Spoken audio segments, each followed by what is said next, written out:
Y al- pero yo no lo veo.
¿Qué pasó?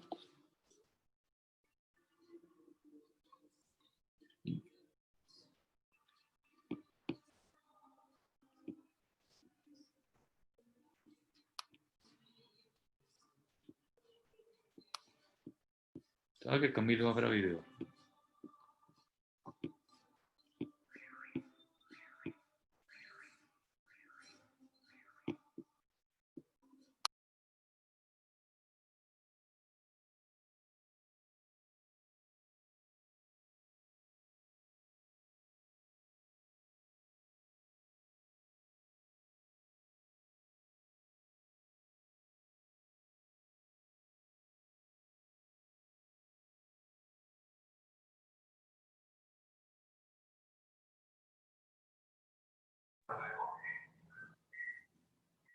¿Qué recomiendas? El sonido sí lo deja.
Dom Orlando, quando quiser pode começar.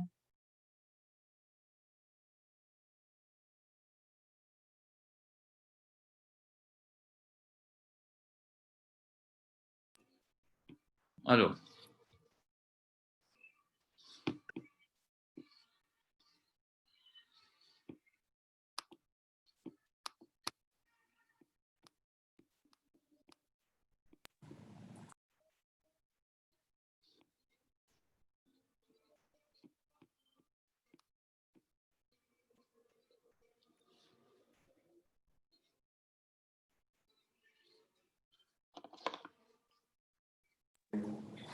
¿Pero ya no llamo?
Usted tiene que este conectado que le si estamos. No, pues aquí estamos conectados.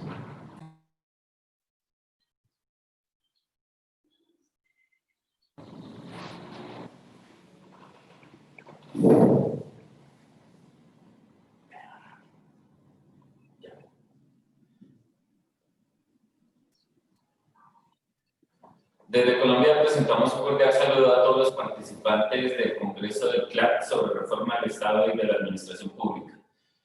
Como integrantes de la Escuela Superior de Administración Pública ESAP Territorial Boyacá Casanare, vamos a presentar la experiencia y retos de la Administración Pública colombiana impulsada desde los efectos del COVID.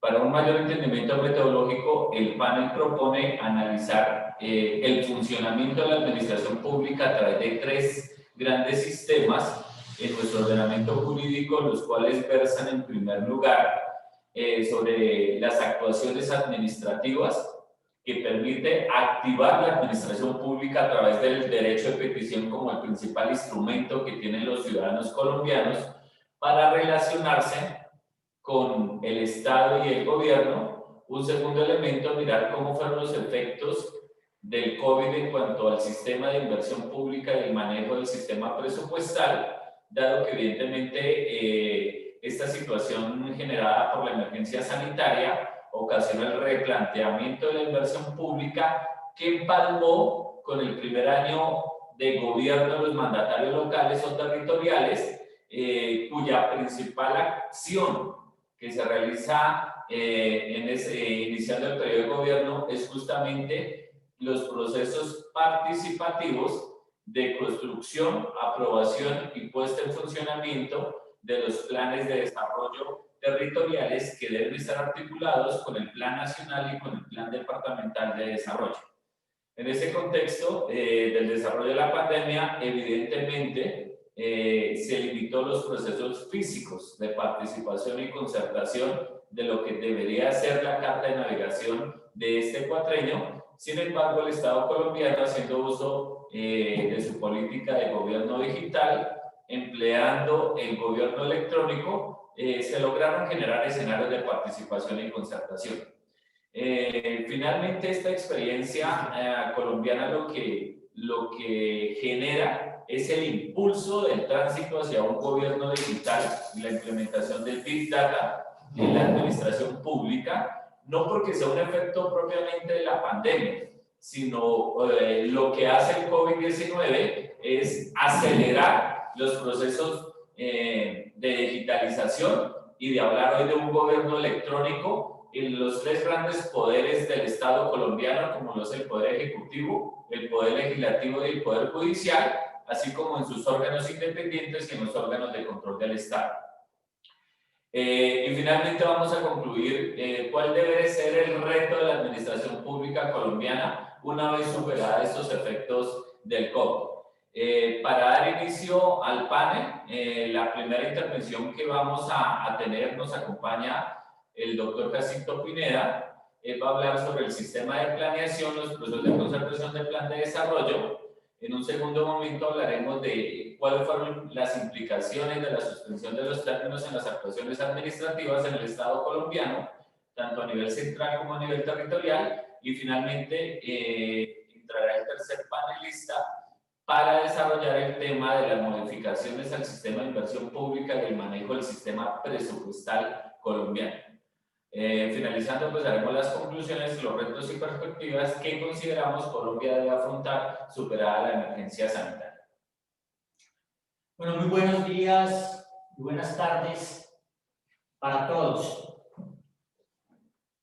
Lo que en armonía con la temática del panel, lo que vamos a abordar es el tema del derecho fundamental a la participación como un elemento esencial y un principio de lo que el CLAD ha denominado buena administración, en lo que llamamos en la Carta Iberoamericana de los Derechos y Deberes. Es decir, se afectó el derecho de la participación dentro de la construcción de los planes de desarrollo territorial que se realizaron entre los meses de enero, febrero, marzo, abril, y que es en estos meses precisamente donde se está y donde se da con el mayor rigor las medidas sanitarias que se tomaron para el tema del COVID-19 para evitar su propagación. Así que ese es el elemento central. ¿Cómo explicarnos ahí el tema de la buena administración? Empecemos hablando sobre de qué contexto y qué pasó en Colombia. En primer lugar, la irrupción de la pandemia llega con un cambio institucional dentro de los gobiernos municipales.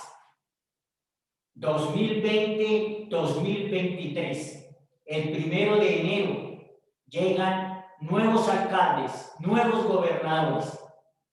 Y entonces, una de las principales tareas, y quizá la fundamental en esta primera parte, es la formulación del plan de desarrollo, que en Colombia es el eje central de la gestión, la acción del gobierno municipal o departamental en el periodo de los siguientes 4 años. Es necesario decir entonces que aquí vamos a tocar 2 elementos centrales en los planes de desarrollo. En primer lugar, como ya lo señalábamos, cómo se afectó la participación. Porque recordemos que el plan de desarrollo es una visión colectiva que implica entonces y fundamentalmente escuchar, hablar y alcanzar consensos para la elaboración de ese instrumento de planeación que tiene un elemento central dentro de la Constitución Política de Colombia, y es que está permeada por la participación ciudadana desde su comienzo. Desde que se comienza, desde el inicio de la formulación, es un elemento transversal la planeación en Colombia y que hace parte, además, de un tema constitucional en Colombia. Por eso, el tema del COVID viene a impactar en la formulación de los planes de desarrollo en el momento en el que más se requería el tema de escuchar al ciudadano. Es importante resaltar que los planes de desarrollo tienen un proceso, tienen unas etapas. Esta primera etapa se da en el mes de enero, y es todo el tema del alistamiento, es el tema de elaborar la primera fase del plan, donde van todos los temas de metas, objetivos, donde se recoge el plan de gobierno a través del cual fue elegido el mandatario, donde se recogen también los programas y proyectos que hay dentro del Plan Nacional de Desarrollo. Es un tema técnico que está en la administración. Esa primera parte no se vio afectada por el tema del COVID. Además, las medidas que se tomaron acá, en el mes de enero no hubo una advertencia. Por lo tanto, todo el tema de metas, todo el tema de proyectos, todo el tema de resultados quedó formulado sobre la concepción, ¿sí?, de un tiempo no inmerso en un tema como la pandemia. Febrero y marzo es donde empieza el tema de la participación ciudadana. Recordemos que en Colombia el primer caso de positivo del COVID se presenta el 6 de marzo. Y desde ahí, desde este primer caso, y antes ya se había comenzado a trabajar el tema, entra en rigor todo el tema de las medidas que van a entrar en plenitud después del 19 de marzo. Pero la mayoría de las gobernaciones y los alcaldes alcanzaron a socializar en lo que llamamos la concertación con los ciudadanos, con algunos grupos. Sin embargo, los tiempos fueron muy cortos porque en Colombia el tema de las restricciones en el mayor rigor que ha tenido en este tema empieza desde marzo 16 aproximadamente. Así que no hubo la posibilidad del debate abierto con el ciudadano. En esa democracia donde los mandatarios hablan con los ciudadanos, van donde los ciudadanos. Aquí hay entonces un tema que la mayoría de las entidades públicas deben, a partir del 15 y algunas desde el día 12, comenzaron a tomar decisiones, a acudir a los medios electrónicos para escuchar a los ciudadanos. Claro, es necesario decir que esta situación de una irrupción, de una pandemia en este momento hacía, y es claro decirlo, nada es suficiente frente al impacto que tuvo. Desde luego, se buscaron mecanismos y acciones para que los ciudadanos fueran escuchados. Este es un diálogo con los ciudadanos, muy enriquecedor, donde los gobernantes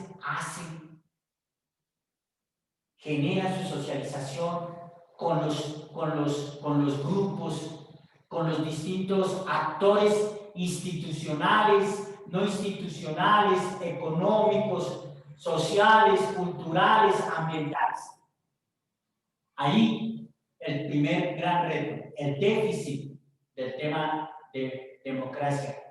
Pero quizá va a ser los consejos de planeación territorial, que son órganos consultivos que están en la Constitución Política de Colombia, unos espacios participativos, los consejos territoriales de planeación van a ser los más afectados. Ellos son grupos de interés, grupos económicos, sociales, a quienes las autoridades deben pasar el proyecto del plan de desarrollo a final del mes de febrero. Preciso, cuando ellos entran a discutir el tema, vienen las restricciones del tema de las medidas sanitarias, pero también unos elementos que más adelante Camilo trabajará sobre la suspensión de algunas acciones administrativas que van a afectar el desarrollo también de la participación ciudadana. Los consejos de planeación son el eje central, son un espíritu democrático. No hubo la posibilidad de una discusión abierta y fue así como también se vieron afectados. Quisiera como relatar en esta parte cómo los consejos de planeación territorial, a través del Consejo Nacional de Planeación, que es la instancia mayor, expresó en el mes de marzo al presidente de la República y al director nacional de planeación, que es la entidad rectora de la planeación en Colombia, le expresaron la necesidad de aplazar, de suspender los términos del proceso de formulación y aprobación de los planes territoriales. El día 24 de marzo, la presidenta, en representación de todos los consejos de planeación territorial, le sugieren y le piden al gobierno suspender los términos, dado que había que garantizar eficazmente la participación ciudadana en la construcción de los planes de desarrollo territorial. Y además le decían los términos legales previstos para la entrega del concepto, porque ellos dan un concepto, ¿sí? Y las recomendaciones de los planes de desarrollo deben darse por parte de los consejos de planeación en consideración a la falta de garantías materiales para su análisis de construcción. Va a generar un déficit de democracia en la construcción de los planes de desarrollo. Y desde luego traen en esa carta al presidente y al director del Departamento Nacional de Planeación elementos jurídicos donde le dicen que era inmediata que se debían suspender los términos. El Departamento Nacional de Planeación, a través de su director, insistió, siempre fue la apuesta del gobierno nacional, a que los planes de desarrollo deberían continuar y que los gobiernos locales lo que debían era generar las condiciones en esta situación para la participación ciudadana. Y entonces el DNP es muy claro en señalar que no había la posibilidad de suspender, dado y argumentaba temas jurídicos al respecto. En ese mismo mes, los gobernadores de Colombia, elegidos, le envían una carta nuevamente al presidente y al DNP, al director del DNP, donde le dicen lo siguiente: las deficiencias de las herramientas tecnológicas, las cuales impiden el desarrollo de trabajos óptimos con las comunidades. Las socializaciones virtuales en las zonas rurales se dificultan debido a la baja conectividad existente en varios departamentos del país, lo que impide cumplir los tiempos de socialización estipulados. En la carta le dicen los gobernantes al presidente de la República y al director nacional de planeación, e insisten sobre los problemas que se tienen con los consejos de planeación territorial. Finalmente, tampoco hubo un aplazamiento, pero quizá una de las manifestaciones más importantes que se van a dar es la de la Procuraduría General de la Nación y el propio Contralor de la República. Estas dos entidades centrales dentro de la arquitectura jurídica de Colombia, en representación de sus directores, le dicen al gobierno central que en un contexto de aislamiento social es razonable que las prioridades en términos de política pública y participación ciudadana se modifique sustancialmente, y alegan y le dan un camino jurídico al gobierno. Finalmente hay que decir que el gobierno persistió en su concepción de no modificar. Ya faltando 9 días y ya en la parte donde los planes entran a los consejos para su aprobación y a las asambleas departamentales, entonces el decreto legislativo 683 del 2020, del 21 de mayo del 2020 a 9 días, suspende, amplía mejor, hasta el día 15 de junio. Es decir, faltando 9 días, ya cuando estaba en el debate en los consejos municipales. Y lo argumenta, entre otros elementos, porque es bajísima en términos literales del decreto aprobación de planes de desarrollo con fecha 18 de marzo. Dice el decreto, solo 5 de los 1.102 municipios lo habían aprobado a esta fecha y 1 solo de los 32 departamentos. Desde luego fue una decisión muy criticada. Sin embargo, algunos expresaban que no hubo voluntad real del gobierno central para facilitar la participación con la debida ampliación, sino que el gobierno siempre jugó por una parte pragmática, llamémoslo, y era que se dieran los ajustes necesarios. Al final, como lo voy a señalar, se buscaron caminos. El segundo elemento del cual quiero señalar es la alta incertidumbre que creó el tema de la pandemia con la elaboración de los planes frente a las metas y objetivos. Y de esto el profesor Orlando Velasco va a hablar en mayor detalle.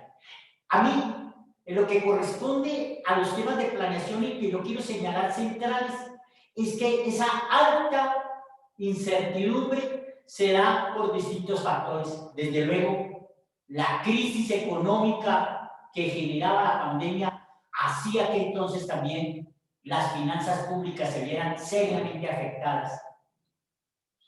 Pero además hay otro elemento.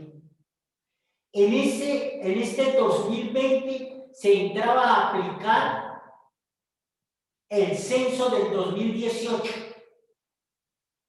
Y allí hay dos variables que son centrales para el sistema de transferencias, es decir, los recursos que la nación le gira a los municipios le transfiere a los municipios, que en Colombia, en el caso de los municipios más pequeños, es de un alto nivel de dependencia.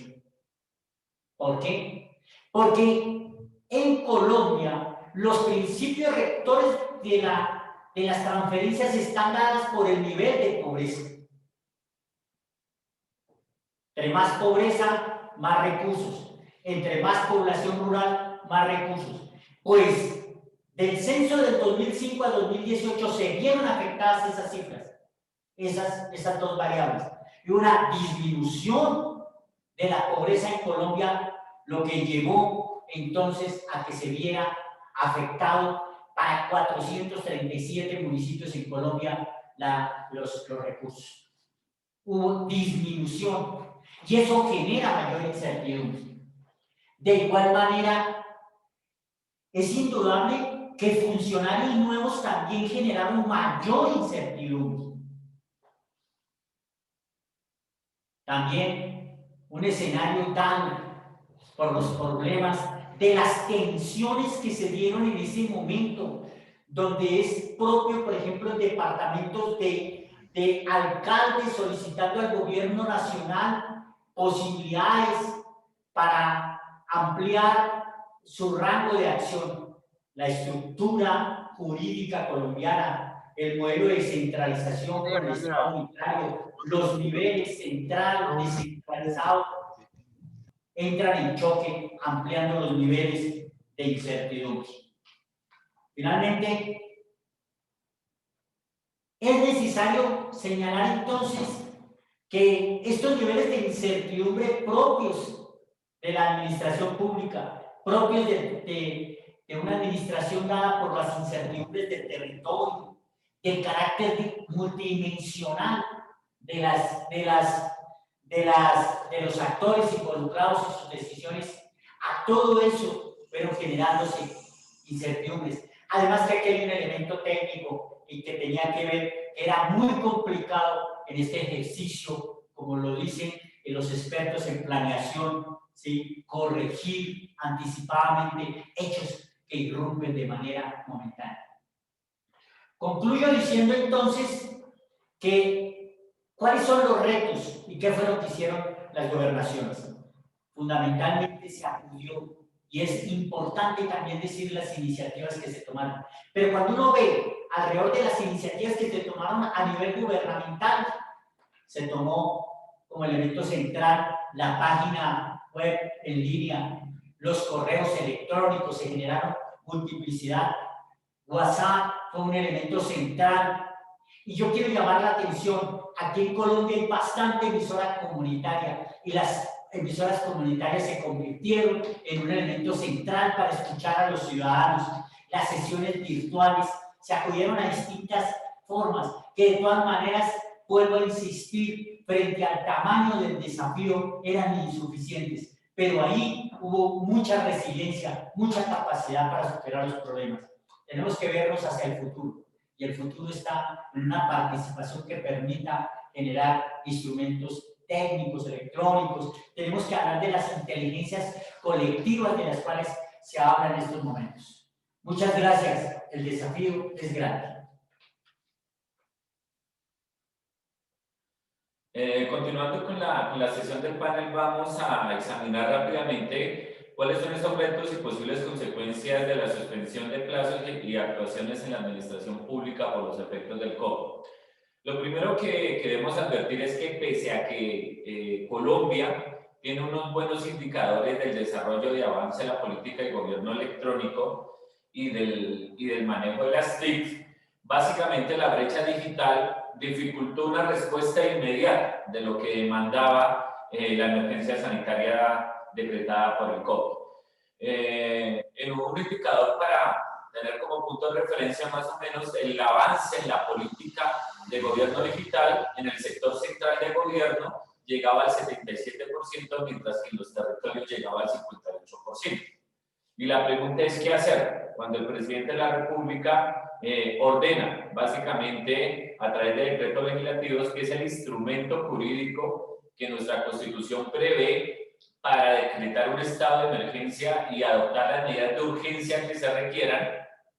¿Qué hacer cuando en el mes de marzo se da la orden tanto a nivel nacional, territorial y departamental de irnos a un condicionamiento rígido y a cuarentenas estrictas para el manejo del COVID?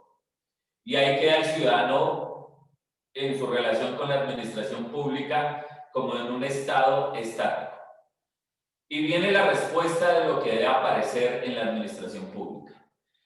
Indudablemente, con la llegada de la Carta de Gobierno Electrónico, de la Carta de Buen Gobierno, y estrenando recientemente la Carta Iberoamericana de Innovación Pública, lo primero que debemos advertir en este panel es que los efectos del COVID no genera la incursión de la política de gobierno digital, sino al contrario, lo que hace es acelerarla en sus niveles de gobierno.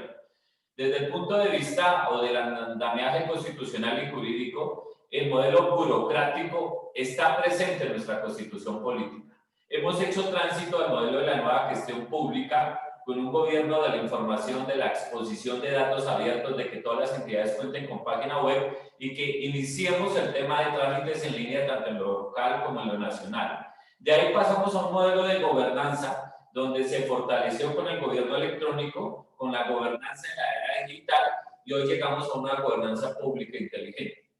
Y fue justamente este fenómeno del COVID-19 que generó un acelerador para pensar hoy en que la administración pública debe ser una administración pública datificada, que la gerencia pública, haciendo uso de la inteligencia artificial, logre dar unas respuestas inmediatas a estos escenarios de incertidumbre que genera una crisis global como la generada por el COVID-19.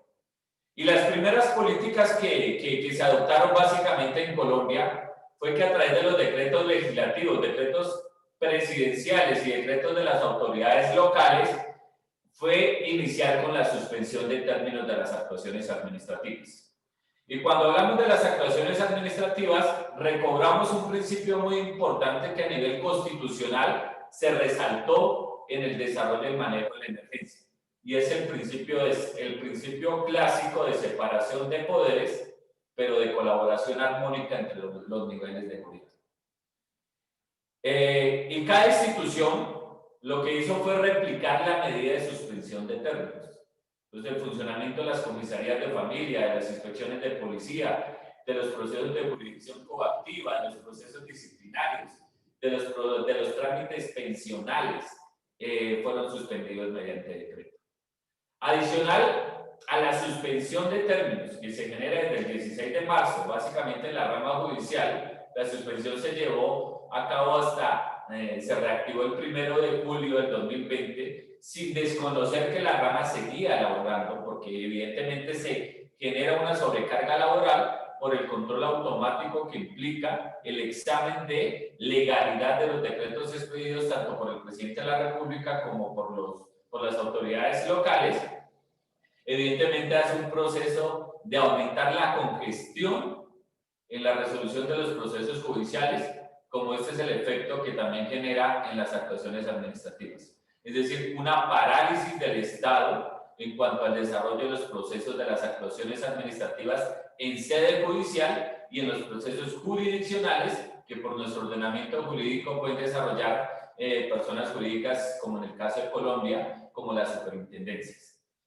Y este escenario generó gran incertidumbre. Sumado a esto viene la expedición del decreto legislativo que amplía los términos para resolver los derechos de petición. Recordemos que en Colombia el derecho de petición es un derecho fundamental, consagrado en la Carta Constitucional en el artículo 23, donde lo que hace el decreto legislativo es decir, mientras dure la emergencia sanitaria, que inicialmente estaba decretada hasta el 30 de noviembre del 2020, ayer en la locución presidencial, el presidente de la República extendió la emergencia sanitaria hasta el próximo 28 de febrero del año 2021.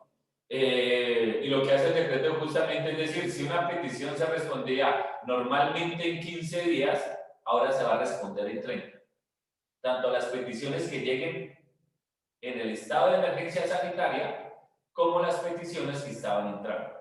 Es decir, que un ciudadano para obtener una pronta resolución de sus peticiones frente a la administración o de activar el aparato administrativo, básicamente pasa de 15 días a 30 días hábiles, que por los festivos que en el ordenamiento jurídico colombiano están decretados, básicamente un trámite administrativo pasa de 21 días a 60, 70 días, inclusive puede llegar a 90 días con la extensión de los términos. Indudablemente esto genera un sinsabor en el administrado, por cuanto la finalidad de la petición es que encuentre una resolución pronta y de fondo a la petición que le formula la administración pública.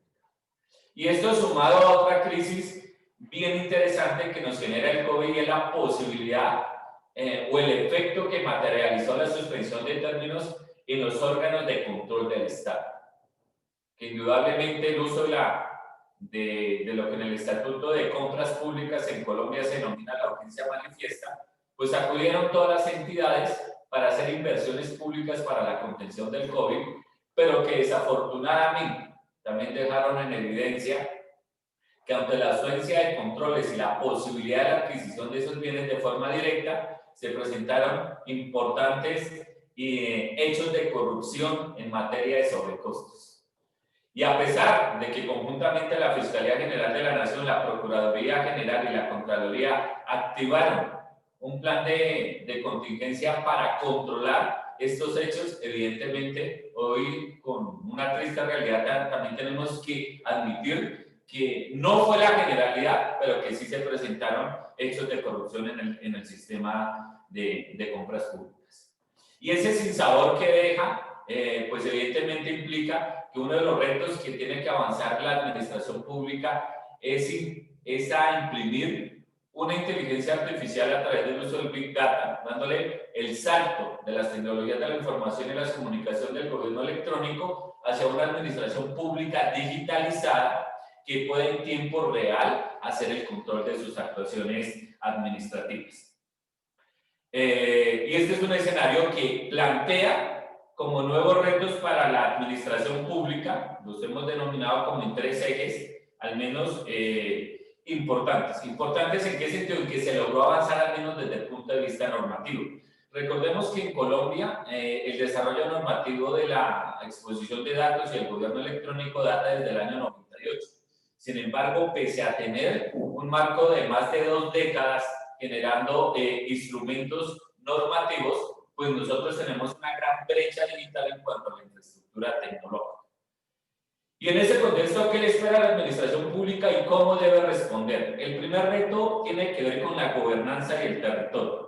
Ya que hablamos de desarrollar ciudades y territorios inteligentes, que recientemente a través del documento COMPES 4007 del 26 de octubre se estableció como política del Estado colombiano la estrategia para el fortalecimiento de la gobernanza del sistema de los territorios. ¿Y esto qué implica? Hacer una gobernanza empleando el principio de colaboración armónica, respetando la independencia de los poderes públicos y de las autoridades locales y territoriales, para construir comúnmente lo que debe ser una articulación del sistema de planeación, pero ya no visto desde unos documentos que se construyan de lo local o lo territorial, sino cómo utilizar datos en la administración pública que puedan predecir y que puedan anticiparse a los efectos que pueden generar hechos inesperados como lo es una pandemia.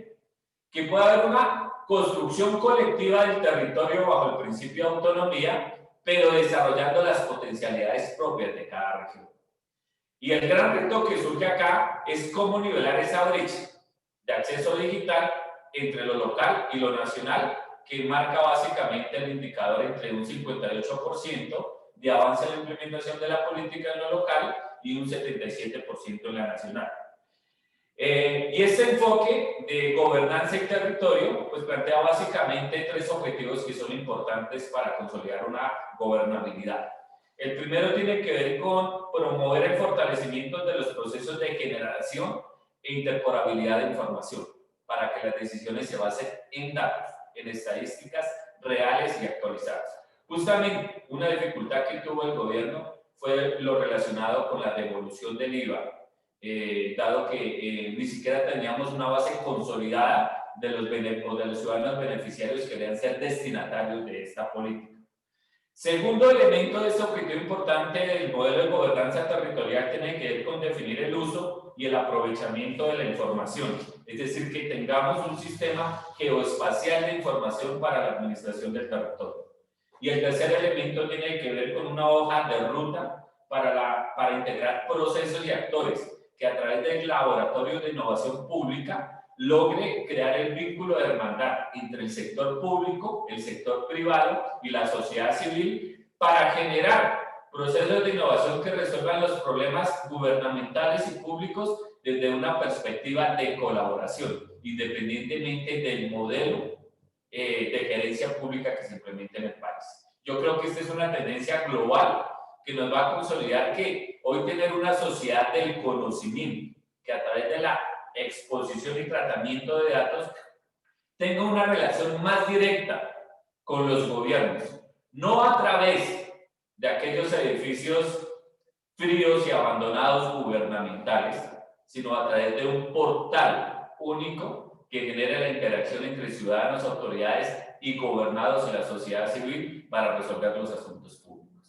Yo creo que esta que es una tendencia global y que hace parte del derecho de los ciudadanos a gozar de una buena administración pública que está establecida en la Carta Interamericana de Buen Gobierno, pero que Colombia ha venido trabajando como una política institucional, abre una gran posibilidad para avanzar en la posibilidad de los niveles, de avanzar en obtener mayores niveles de gobernabilidad. Un segundo reto que necesariamente se plantea es consolidar un gobierno digital que trascienda, que no nos quedemos únicamente en la exposición de datos a través de páginas web, sino que realmente podamos hablar de una gobernabilidad democrática digital, dado que los ciudadanos han desarrollado las competencias y las habilidades y tienen acceso a la tecnología de la información y a la comunicación para relacionarse con el Estado, con las autoridades y con las relaciones en el sector productivo. Y esa consolidación nos lleva a un tercer elemento y es el tránsito del modelo de nueva gerencia pública, que hoy está en el modelo de gobernanza hacia una administración pública datificada, utilizando el Big Data, la inteligencia artificial, o lo que hemos denominado el government. Y como estrategia grande de esa política, acaba de ser expedido por el Ministerio de las TICs en Colombia, la estrategia del ciudadano digital. Y esa estrategia tiene un elemento trascendental que va a cambiar la historia en Colombia. Y es que cada ciudadano va a contar con una carpeta digital donde va a tener todos sus datos y va a ser de obligatorio cumplimiento para las entidades del Estado y de aceptación por parte de las personas jurídicas de derecho privado. Es decir, que ya todos los trámites, se va a consolidar todos los trámites en línea, no se tendrán que repartir documentos y al final de cabo las entidades podrán consultar en la carpeta digital toda la información del ciudadano. Eso demanda también nuevos retos, y esos son los retos del derecho administrativo, de asegurar las regulaciones del procedimiento administrativo y el expediente digital. Y un tercer elemento necesariamente tiene que ver con el proceso de administración tecnológica y transformación de la justicia en Colombia, que con la implementación del Plan Estratégico de Transformación Digital, por fin, con la expedición del Decreto 806, producto del marco normativo regulatorio del COVID-19 en Colombia, ha posibilitado una justicia digital donde se ha reactivado a partir del 1 de julio del 2020 la administración de justicia con procesos en línea, expediente electrónico, expediente híbrido, y hoy necesariamente tenemos que decir que este decreto llegó para quedarse con las dificultades y con las bondades que ha generado, pero evidentemente la administración de justicia en Colombia ha dado un vuelto total con la incorporación de la justicia en línea y la justicia digital. Para concluir, básicamente el reto de la administración pública consiste en consolidar un modelo de gobernanza digital del territorio, una sociedad virtual del conocimiento que con la carpeta del Servicio de Ciudadanía Digital active las relaciones con el Estado, se fortalezcan los niveles de gobernabilidad, y una justicia en línea que responda a aquellos demandas que el Estado en materia de administración de justicia debe responderle al ciudadano, es decir, una justicia que sea pronta, que imprime el principio de legalidad, pero que sobre todo el reto que nos queda es que todas las decisiones del Estado colombiano, de la administración de justicia y de las actuaciones de las autoridades públicas tienen que conservar ese principio de la motivación, de la explicación, de asegurar la trazabilidad de los datos, la seguridad de la información y, por supuesto, la interoperabilidad de datos. Ese es el gran reto que se plantea en una administración pública ratificada y en un gobierno digital a que ha entrado Colombia aceleradamente por los efectos del COVID-19. Muchas gracias. Bueno, muchas gracias. ¿Cuáles son las reglas del sistema presupuestal que se atisban en esta coyuntura post-COVID? Digamos que cuando hablamos de reglas es como desde el neoinstitucionalismo se menciona aquellas que son formales e informales que tienen su peso bien preponderante, y que de sistema presupuestal hacemos referencia como esa arquitectura institucional, el conjunto de normas que sirven para compilar los recaudos, los ingresos públicos, el destino de los gastos y quién aporta ese financiamiento público. Pues el estudio de las reglas no deja de ser, es mucho más que una simple partitura de la música de los autores, porque eso construye, determina un esquema de incentivos y lleva el lastre histórico de vieja data que condiciona las acciones de los actores en algo que en la ponencia nosotros hemos denominado como la epigenética presupuestal. Retomemos muy rápidamente en estos 19 minutos y medio la historia con la esperanza de que nos proporcione elementos que la coyuntura no nos deja ver, porque de la historia podemos decir que vivimos más en la era de la conquista y la colonia que lo que llevamos de vida republicana, y hay unos grandes condicionamientos como los del siglo XIX, en donde a lo largo de toda esa centuria la carga tributaria jamás superó ese 5% de la riqueza de los ciudadanos, como lo anotaba Nieto Arteta. Y que la historia del crédito, la de deuda pública, ha estado junto con la historia republicana. Desde cuando nace la República, ese crédito escandaloso con Inglaterra, hubo la primer factor de necesidad de endeudarse para sufragar los gastos nacientes de la República y posteriormente los de las guerras civiles del siglo XIX, que de hecho ya en 1870 había duplicado la deuda de 1822. Entonces empieza un círculo vicioso que queremos nosotros mostrar acá, que pareciera como si se disparara primero y luego se investigara a quien se le disparó. Pues resulta que las condiciones sociales con todo y eso son muy diferentes a lo que era hace 200 años, pero hay circunstancias comunes que tenemos en el presente. Por ejemplo, en 1800 algo así como el 88% de los habitantes eran analfabetas frente a mucho menos del 10% en el presente, o que inclusive todavía en 1950, ayer, el 80% de la población colombiana era pobre, mientras que antes de esta pandemia estaba por ahí cerca de 10%. Durante todo ese siglo XIX, las reformas presupuestales no siguieron más que un interés estrictamente fiscalista. Ese interés social del Estado que debía llevar bienestar a los asociados, eso era desconocido todavía, pero incluso muchas de las herramientas que se construyeron allí todavía o se han vuelto a aplicar, como por ejemplo, a lo largo de la República se han aprobado 7 grandes reformas orgánicas en materia presupuestal, y la primera de ellas fue en 1851, 3 años después de que Perú fuera el pionero de una norma de este tipo en América Latina. Y allí, pues, el afán era cubrir el déficit. La historia de Colombia también ha sido una historia de déficits. La única coyuntura con superávit fue cuando nos dieron la plática de la indemnización del Canal de Panamá, que coincidió con la bonanza petrolera en su momento por allá en la década de los 20, hace un siglo exactamente. Y posteriormente, por allá con el avance de la Constitución de 1886, se empiezan a condicionar los gastos y los ingresos públicos, pero el presupuesto público se caracterizaba todavía por estar llena de privilegios. Por ejemplo, todavía hasta comienzos del siglo XIX, la prioridad del gasto público era el pago de los viáticos, la dieta de los parlamentarios y el sueldo de los miembros de la fuerza pública. Y en 1927 nace en Colombia la primera renta parafiscal, la renta cafetera. Después de eso, se multiplicaron por toda Colombia, que finalmente eso puede interpretarse como la capacidad de una agremiación, de un grupo social o económico para captar o cooptar rentas para sí. Es un poco la tributación particularizada.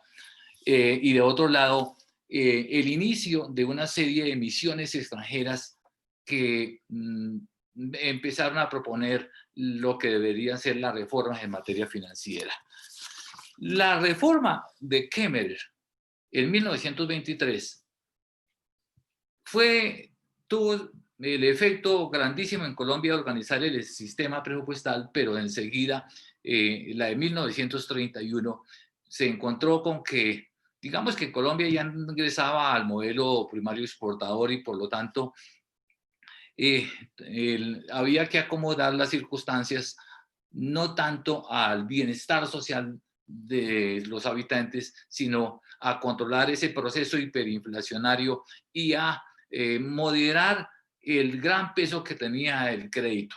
En ese momento el crédito era algo así como el 6,5% del Producto Interno Bruto, 1930. Recordemos que con esto de la pandemia pasó de largo el 50% del Producto Interno Bruto en estos momentos. Y eso significa estar un poco condicionado con los que tienen dinero y los acreedores con más énfasis ponen las reglas.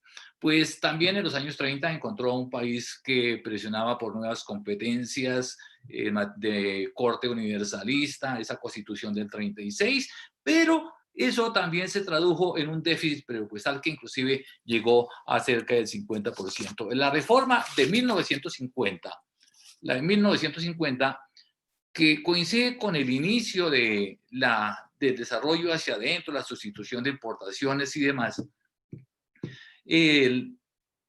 también igualmente arranca en Colombia formalmente el sistema de planificación. Ese plan de desarrollo de Eduardo Gessner, por ejemplo, bueno, uno de sus lemas era algo así como mejorar, elevar el nivel de vida y disminuir el conflicto social. Ese era el afán de su momento, pero sirvió. Se le dio tanta importancia a la planificación que inclusive en 1958 se creó en Colombia el Departamento Administrativo de Planeación y Servicios Técnicos, posteriormente DNP.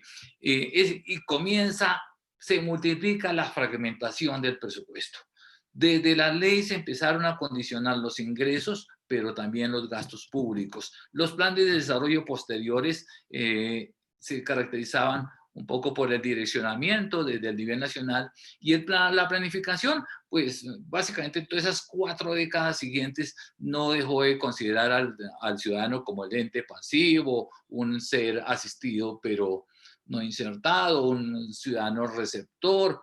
La burguesía se abrogó la capacidad de decidir por la inmensa mayoría.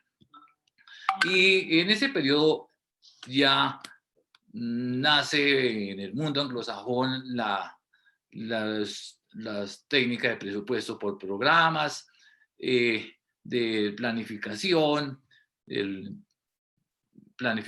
presupuestación por programas, pero básicamente los planes de desarrollo también querían garantizar el endeudamiento público. Ya en 1970 la deuda había duplicado el volumen de la deuda de los años 50, y las misiones posteriores como la de Musgrave en el 71 o la de Wiesner 10 años más tarde, pues se enfrentaban al enorme déficit del país. Un déficit que inclusive llegó en el año 83 al 7.8% del PIB. ¡Qué coincidencia! Ahorita estamos bordeando niveles similares. Luego, el déficit no es nada novedoso. En el 89, cambio de paradigma, empieza la globalización y los que algunos dirían el neoliberalismo, etcétera, y las reglas se tienen que adaptar a esas nuevas circunstancias. Hay que poner respuestas a la vulnerabilidad financiera del país, se impone el mainstream, se mantiene esa desconfianza entre legislativo y ejecutivo y se condicionan aún más las rentas. Por ese tiempo empiezan a visorarse las transferencias intergubernamentales. Recordemos que las primeras transferencias por allá en el año 68 se hacía como un porcentaje al impuesto a las ventas. Pero también comienza lo que Gors denominaría como las reglas para garantizar el imperativo a la competitividad en medio de un condicionamiento para garantizar legitimidad. Y se recogen todas las experiencias internacionales de presupuesto por resultados, posteriormente la gestión de presupuesto por resultados para el desarrollo, y lo que Bosseman diría a comienzos del presente siglo, el interés del sector público por crear valor público. Entonces, ¿qué podemos recoger de esta situación? En primer lugar, que en bonanza o en crisis hemos acudido al crédito y en consecuencia presionamos vía tributos al ciudadano. Finalmente, el que crea la riqueza pues son los agentes. ¿Cómo explican esto? En primer lugar, el esquema de incentivos para endeudarse pareciera ser más barato por el costo político inferior que comenzar por incrementar la carga tributaria. En estos momentos estamos pensando en que como se incrementó un apretón de ese sistema al endeudamiento, pues hay que crear un nuevo sistema tributario, no solamente en Colombia, eso es una regla general.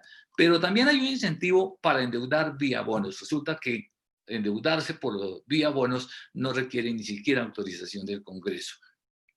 Entonces, hay un tema de racionalidad también de los actores. A veces no es que los actores sean de mala fe, aprovechan las circunstancias. Los cazarrentas, el fondo común, el common pool, como dirían los ingleses, ha facilitado la construcción de un, comillas, déspota benevolente capaz de imponer la solución de sus ciudadanos desde el nivel central. En esas circunstancias, el debate entre el mercado y el Estado pues ha perdido el mercado. Cada vez la intromisión del Estado es mayor, y en ese debate entre las decisiones centrales y descentralizadas estamos en estos momentos viendo que le está perdiendo el nivel descentralizado. En materia de tributación, vea una circunstancia.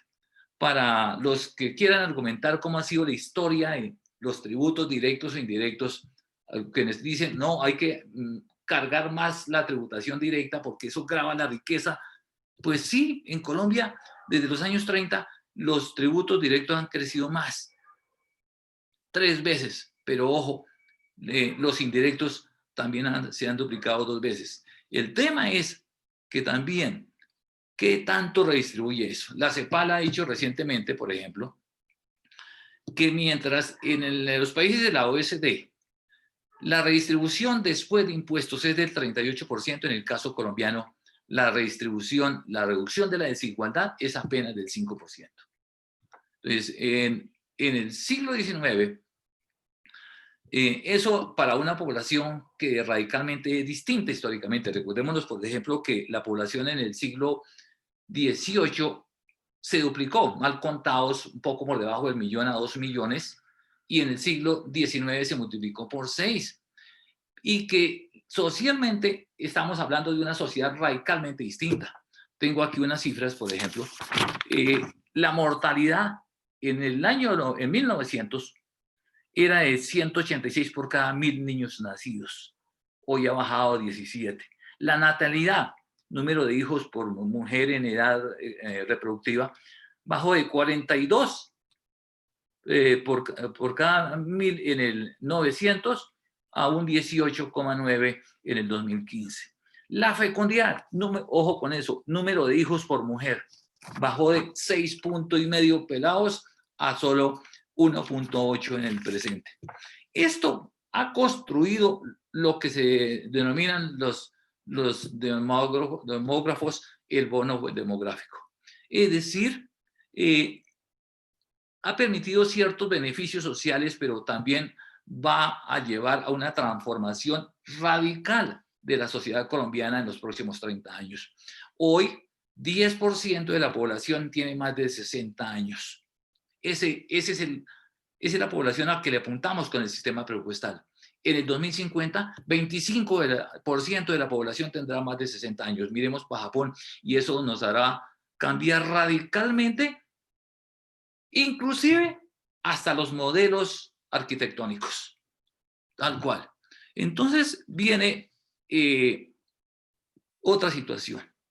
En esa línea del tiempo podemos observar que se ha presentado una pugna, pues, entre cómo se observa y cómo se observa el Estado. Como dirían los antropólogos, Tilly, por ejemplo, ¿qué hay detrás de esa máscara? Hemos visto que detrás de esa máscara es mucho más que encontrarse un edificio, un estado de físico, sino que hay mucho más allá. Por eso todas estas tecnologías de información, todo este gobierno abierto, que no es nuevo, como dice el doctor Camilo, se ha acelerado y hemos roto ese, comillas, estado físico. Pero aquí viene un llamado de atención. Ojo, Harari nos decía en su texto ese Humanos a Dioses, ojo, estamos a puertas no solamente de una desigualdad mayor en términos económicos, sino especialmente en términos biológicos, gracias a las asimetrías de la información. Y esa información, ese sí es un recurso infinito e inagotable. De manera que en momentos en que avanza la Big Data y demás, es ¿para quién? ¿Qué hay detrás de esto? Es una alerta grandísima en esto. Y un elemento último. La planificación, que inicialmente era considerado como un instrumento de transformación desde el centro, desde arriba, para unos objetos pasivos. En el libro hemos considerado, habíamos dicho, hemos planteado, no, que esto debe ser una planificación para respetar la libertad individual de cada uno de los seres. Es decir, respetar el proyecto que cada uno considere valioso. Luego, la planificación debería dirigirse no hacia el sueño y el futuro deseado, sino al sueño y futuro deseados por cada uno de los ciudadanos. Esto implicaría darle mucha más importancia al individuo para que defina y construya su futuro. Eso de la participación es para que no solamente identifique su problema, sino defina cuál es la alternativa de solución y construya su solución. Pues resulta que encontramos tal vez una tendencia regresiva en ese sentido de concentrar cada una de las decisiones. Estoy acordándome en estos momentos que hace 2 días, por ejemplo, en términos de autonomía, se expide una resolución, digamos que postergando la codificación contable para las entidades territoriales. Esto que era, digamos que era una imposición que se había implementado o asignado a las entidades territoriales para que nos adaptamos a una codificación preestablecida estándar para todos. Esto que decía el doctor Jacinto de la planificación, del ejercicio que se hacía al comienzo del año, definiendo, armando un diagnóstico y definiendo una problemática y denominando unos sectores y programas, había sido borrado, literalmente tachado por el CCP. Y hace 2 días hay una resolución que dice, no, ya no vamos a jugar con eso. En medio de una señal, en un mensaje erróneo, hay otro año de lapso para la aplicación. Luego, en estas circunstancias de COVID, estamos también observando una reducción de la autonomía territorial. De modo que el instrumento presupuestal, y ya con esto termino, voy apenas, con eso termino, nos lleva a pensar que las reglas presupuestales, como lo demostramos con una capacidad de resiliencia en este año, se deberían construir mucho más flexibles, con transferencias mucho más abiertos, menos condicionadas, menos amarradas, porque de nada sacamos con construir un sistema presupuestal, que es lo que estamos haciendo en estos días, acomodándonos a las reglas de los países de la OECD y finalmente olvidar otro tipo de fenómenos. Estoy recordando aquí el ejemplo de aquel que plantea que podríamos construir el mejor contrapero con la mejor tecnología posible para garantizar que de cierto tiempo en tiempo hagamos la mejor forma de secado en el piso. Podemos aplicar la tecnología para construir ese trapero tecnológico, pero si no le apuntamos a suplir las goteras, pues seguiremos inundando los factores de pobreza, desigualdad y lo que podríamos considerar desarrollo conforme lo que convenga a la sociedad en su conjunto. Eso es lo que tendrías que decir por ahora. Muchas gracias.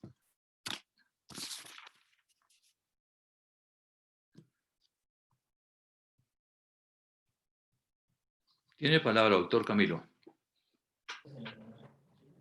Bueno, finalmente diríamos que con base en las 3 ponencias que hemos presentado, las conclusiones a lo que llegaría la administración pública colombiana serían las siguientes.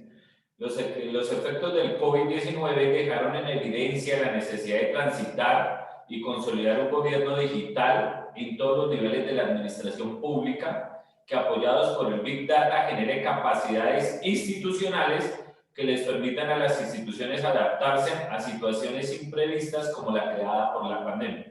es decir, mayor capacidad de la generación de valor público. Una segunda conclusión tendríamos que mencionar indudablemente que la digitalización es inherente al derecho a una buena administración pública que imprime los nuevos retos y tendencias para el derecho administrativo y mejora sustancialmente la relación de los ciudadanos con las autoridades, lo cual implica consolidar la Carta Iberoamericana del derecho de los ciudadanos a gozar de una buena administración pública.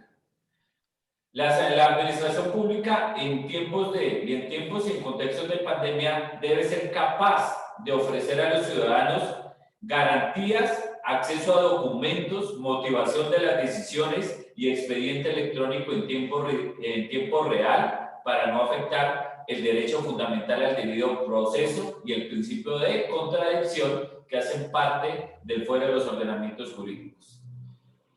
Colombia, indudablemente, transitará hacia una administración pública ratificada que le permita reconocer el valor económico y social que tiene la información generada por las tecnologías de la información y las comunicaciones, el poder al que logra llegar con el procesamiento de dicha información o de los datos, es decir, hablamos de volumen, velocidad y variedad que pueda recolectar y que ha decidido explorarlos a través de la inteligencia artificial y el Big Data. No es que desaparezcan las funciones clásicas del Estado, ni los modelos existentes. Es solo que se le imprime a las actuaciones de los órganos la integración de todas las herramientas de las tecnologías de la información y las comunicaciones para consolidar el derecho de los ciudadanos a una buena administración pública.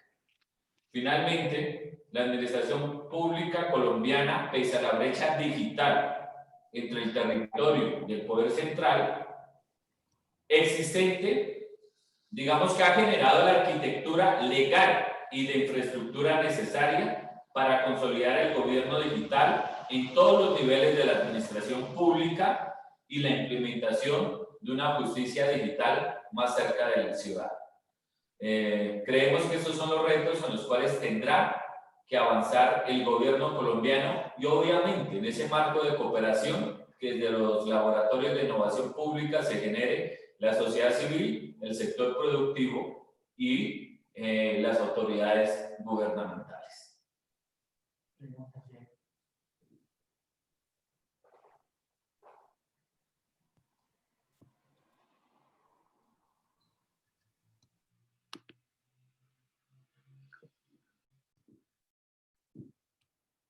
Como no hay pregunta, nos vamos.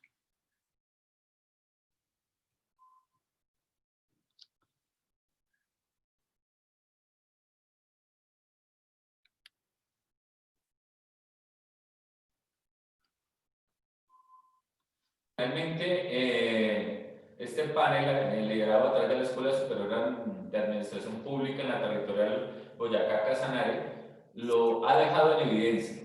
La perspectiva que como política de Estado se debe implementar hacia el tránsito de un gobierno digital, que yo creo que es uno de los ejes temáticos que ha trabajado el Centro Latinoamericano para el Desarrollo y que hoy se concreta básicamente con el refuerzo que a la Carta Iberoamericana de Gobierno Electrónico ha llegado con la Carta de Innovación Pública y con la tendencia que a nivel de Iberoamérica ha hecho tránsito a las nuevas tendencias del derecho administrativo, hablar de un expediente digital y hablar sobre una sociedad virtual del conocimiento que tenga relación o un punto de encuentro en portales únicos en los diferentes estados para relacionarse y elevar de esta misma manera los niveles de gobernabilidad.